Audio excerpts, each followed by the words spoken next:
Whenever the topic of gaming comes up, hearing the phrase modern gaming about any type of game is probably going to mean You're gonna have a bad time. I personally hate the current state of gaming, but that doesn't mean all games are bad. With all the games that come out year after year, there are still some truly unique and awesome experiences that clearly show that the devs who made it actually gave a shit.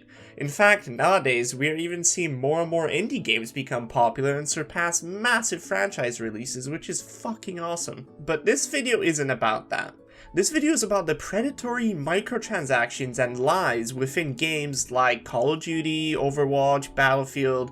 Honestly, you could name thousands of them. I would say I'm mostly a COD player, however I've played both Battlefield and Overwatch in the past and enjoyed my time with them, but now they are a shell of their former glory, devoid of any meaningful additions, and promises which they couldn't deliver on have ultimately resolved in disrespecting their fans.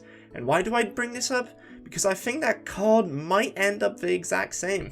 I don't want COD to go further into this direction, but it's no secret that Call of Duty brings insane profits to Activision. I do want to point out that monetizing your game isn't the issue. I understand the fact that a game needs to make money, but the way this new COD game is going about it has completely killed off any motivation for me to go back.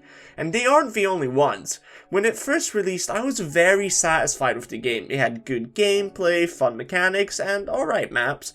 I figured that COD is finally going back to being fun again, and this is something I would play for a year and support. That ended up not being the case. With slow updates and a lackluster Season 1, I was very underwhelmed by it all. Eventually got bored and stopped playing. However, that isn't what inspired me to make this video. It was actually the Season 2 roadmap that was released not that long ago. After months of waiting, they finally revealed what is coming to the game that is essentially all dog shit or stuff that's coming mid-season. Although all of that was pretty shite, the cherry on top of the cake was this section right at the end, and honestly, this to me is a clear sign they stopped giving a fuck. New bundles? Really?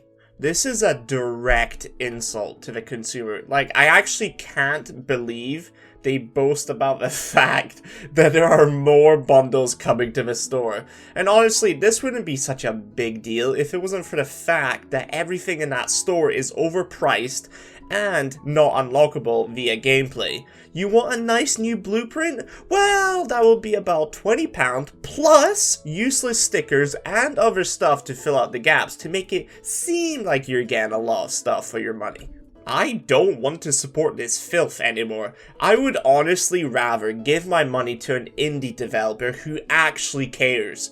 There are people who genuinely have a passion for gaming and want to create games that have a lasting impression on you and not to drain your wallet. Is every indie game good? No. Is every AAA game bad? Of course not. However, as time goes on, it's getting easier for me to identify dog shit. Last year, God of War Ragnarok and Elden Ring were massive AAA titles that earned a lot of money, but they were actually amazing games. I've played both and had an awesome time. Those creators make games for the purpose of making games, not to please investors and to brag about record revenues but then still lay off staff.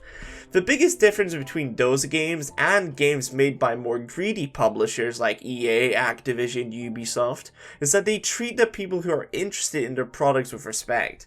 Good dev teams will prioritize the game and make sure it's ready, that the game has, actual content, so when you do get your hands on it, it's more of a case of whether you liked it rather than did it work properly. Game time is so important to a game, it just needs time to have that vision fulfilled, or else it's never going to be something more than just a typical release. Nowadays, I look at certain games and it's like they're on some sort of assembly line just getting pushed out year after year with nothing significant to warrant more entries. It's kinda sad, honestly. As a kid, I loved Assassin's Creed 2. It was something that I was so invested in, and now 10 years later, I pretty much avoid that series like the plague. They've ran that series into the ground, yet somehow they can still get a new one out like every 2 years. It's a joke.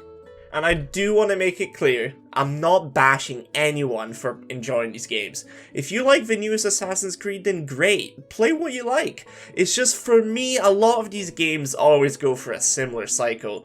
They get announced at one of these game reveal shows, they try and show off mostly cinematic stuff because why would you show actual gameplay in your trailer, generate hype so there's a lot of pre-order money coming in, and then when the game comes out, it just isn't what was promised.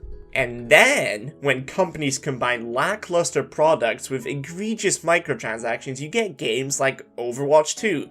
Sure, playing a match here and there might be fun, throw in a couple friends, and it might seem like an awesome game. But underneath all of that, it's simply not the product I think anyone truly asked for. I genuinely don't understand how they worked on that game for years, only to delay the PvE campaign, remove maps and features, and remove a decent microtransaction system and replace it with an awful battle pass, and still release it as a new game? Yeah, it's free, okay, but they still fucked up though. Just because the product is free doesn't exactly mean it's not susceptible to criticism. Everything that I said in this video was just to share some of my thoughts on the current state of this industry, because these companies are slowly testing the water with what they can get away with.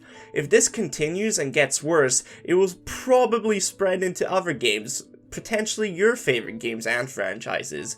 I just hope that it doesn't come to that, and these games like Elden Ring, God of War, and others can be the sign and show these other companies that you can make plenty of money without those awful systems. If you provide the player with a great game, gamers will practically throw money at you to get more content. There is a way to make it work out for everyone, so let's hope that eventually this can be a reality. Thanks for watching. If you did manage to get this far and you've enjoyed the video, let me know what you think in the comments and give the video a like and subscribe if you want to see more videos like this in the future. For now, see you guys in the next video. Bye.